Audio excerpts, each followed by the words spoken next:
यात्रा की शुरुआत कर रहे हैं, क्या मतलब आपका मोटिव है, किस तरीके का क्या उद्देश्य है, क्या संदेश देना चाहिए? देखिए, ओबीसी की बातें तो सारी पार्टियां करती हैं और ख़ासकर जो विपक्ष में होती है वो पार्टियां करती हैं। तो ओबीसी के हिस्सेदारी देने के लिए सारी पार्टियां खतराती हैं। तो ओबीसी की जो हिस्सेदारी है और जो सामाजिक चेतना है उसे लेकर ओबीसी अधिकार यात्रा अभी ग्वालियर और चंबल संभाग में निकाली जा रही है, जिस पर प्रमुख बिंदु है हमारे जातिगत जनगणना। और जब तक जातिगत जनगणना नहीं हो जाती तब तक 27% आरक्षण, और लोकसभा और विधायकी में हमारे 27% आरक्षण, और भी प्रमुख हमारे जो बिंदु हैं उसको लेकर ये यात्रा निकाली जा रही है। तो क्या ये कह सकते हैं कि लोकसभा चुनाव नजदीक आ रहे हैं, इस कारण भी कई पार्टियां अपना प्रदर्शन करती हैं, इस तरीके का कुछ दिखाने का प्रयास देखिए, करती हैं? ओबीसी महासभा निरंतर ओबीसी के अधिकारों के लिए लड़ती रहती है। लोकसभा, विधानसभा तो चुनाव आते रहते हैं, जाते रहते हैं। अब तो मध्य प्रदेश में ये हालत है कि 5 साल में 2 बार विधानसभा चुनाव होते हैं। तो हमारी लड़ाई जो ओबीसी के हक अधिकारों के लिए वो निरंतर चली आ रही है, उस लड़ाई को हम निरंतर चलाते रहेंगे। लोकसभा चुनाव हो चाहे वो विधानसभा हो, हमारी मांगें जो हैं वो निरंतर हम लोग उनके लिए धरना, आंदोलन, प्रदर्शन करते रहते हैं। उसी उद्देश्य से ये यात्रा हमारी पूरे चंबल संभाग में निकाली जा रही है। यात्रा का विचार कैसे आया?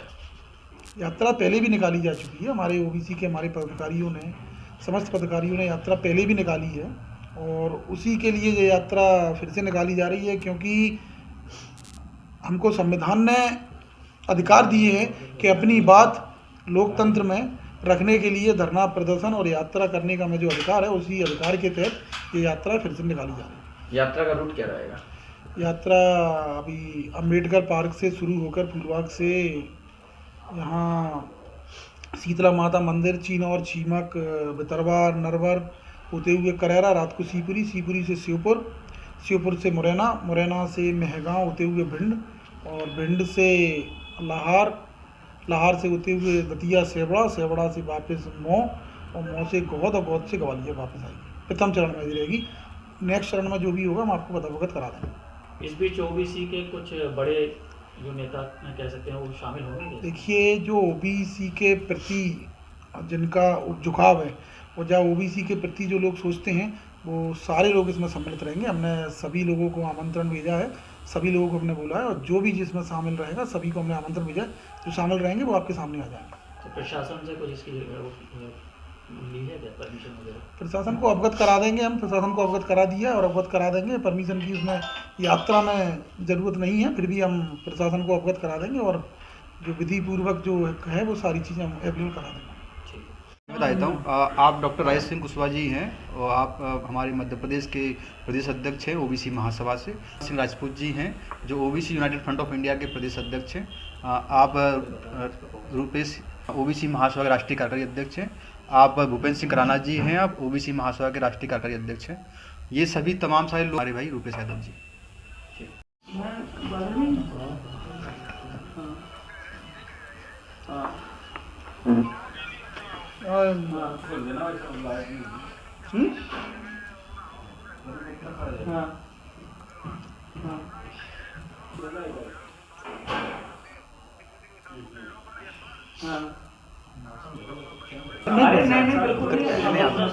अंकल जी सुपर सीनियर।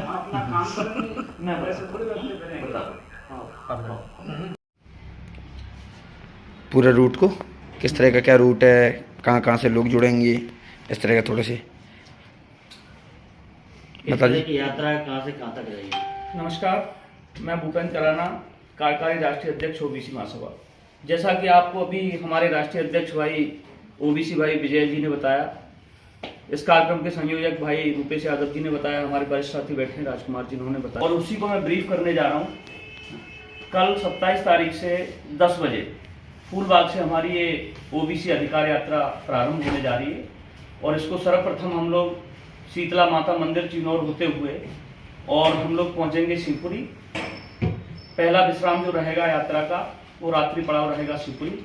उसके बाद हम श्योपुर की तरफ कूच करेंगे, श्योपुर, सबलगढ़ इधर होते हुए फिर मुरैना आ जाएंगे हुए, और ग्वालियर में आके ये 6 दिन की यात्रा हमने प्लान की है।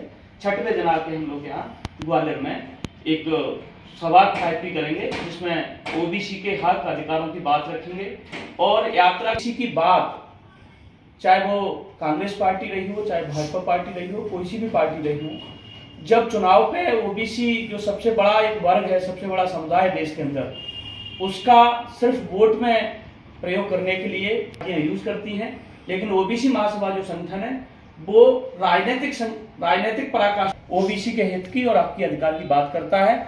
और लोकसभा चुनाव चूंकि सामने है तो हम ओबीसी वर्ग के जो वर्ग हमारा समुदाय है, एक बड़ा समुदाय है, उसको ये समझाने का प्रयास करेंगे, उन्हें हम जगाने का प्रयास करेंगे कि हमारा किसी भी तरीके से किसी भी कोई भी भारी बात करेगा हम उसका साथ देंगे। जैसा कि हमेशा ओबीसी महासभा ने कहा है कि जो पिछड़ों की बात करेगा वही देश पे राज करेगा। इस संकल्प को लेकर ओबीसी महासभा आगे बढ़े, एक साथ इकट्ठे होकर पूरे प्रदेश की जनता में ओबीसी के हक अधिकार दिलाने की बात रखेंगे। जय हिंद।